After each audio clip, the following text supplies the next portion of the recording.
A Russian mother was hard beaten and had her hand cut off with a knife in front of her 5-year-old son during a terrifying 3 weeks of torture by her husband. This is a disgusting, brutal attack which happened in 2017. I'm not going to read through the full article. I will give you a pretty thorough overview. Again, this happened in Russia, in a city called Perm, and the victim, 28-year-old Anastasia, was attacked by her own spouse, his name Vladislav. He had tortured her for 3 weeks. He had beat her repeatedly. He had awed her repeatedly. He had forced her to take the drugs that he was taking himself. For 3 weeks, this torture continued. She was handcuffed to a bed in the flat, again in Perm in Russia, and the 3-week torture kidnapping situation culminated in the scumbag psychopathic spouse Vladislav telling Anastasia that he was going to cut off her hand. He showed her a video of another woman, another Russian woman, who previously had her hand cut off by her husband. And he said, I'm going to do the same to you. Anastasia believed it. She'd been held captive for 3 weeks, awed repeatedly, beaten repeatedly, chained to a bed. She believed that her scumbag spouse was also going to cut off her hand. Thankfully, and we don't really know how, but thankfully she was able to somehow, and we don't really know how, but somehow she was able to hide her spouse's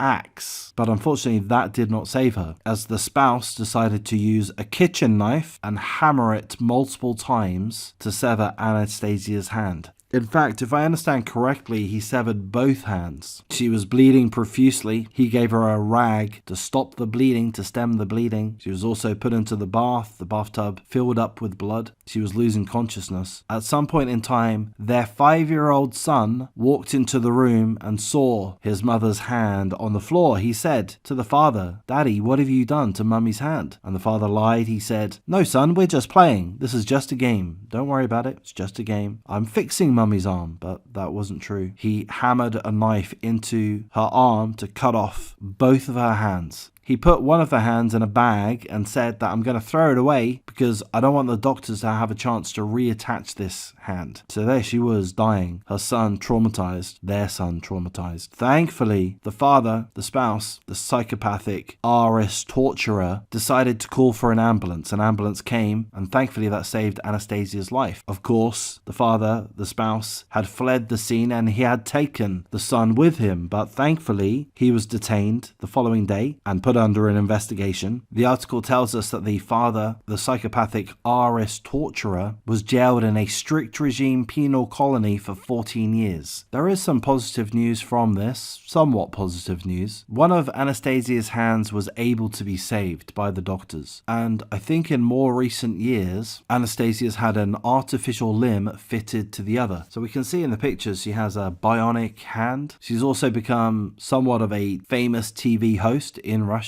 and an activist against domestic violence. So there we go. That's really all the information that we have. It's a little bit different from most of the videos that I make, most of the articles that I go through, given that this is a situation which happened in 2017. But nonetheless, it's very interesting, very disturbing of how psychopathic people can be. A man capable of torturing his own spouse, the mother of his child, kidnapping her, torturing her, cutting off both of her hands. Thankfully, again, one was saved, the other replaced by a bionic hand. But what a sick scumbag. These people exist. These people are among us. Why did he do this? Well, we don't know, but we are told that he was forcing Anastasia to take the drugs that he was taking, so clearly he was a drug addict of some kind, which seemingly fueled his rage, his bloodlust, his sickness. So there we go. That's all the information that we have. Let's hope that Anastasia continues to thrive. Let's hope her 5-year-old son is okay. We're not told anything about him in this article, but let's hope he is okay. So I'm going to wrap things up at this point. If you appreciate the coverage, please do like, comment, subscribe, share the video as you see fit, and take care.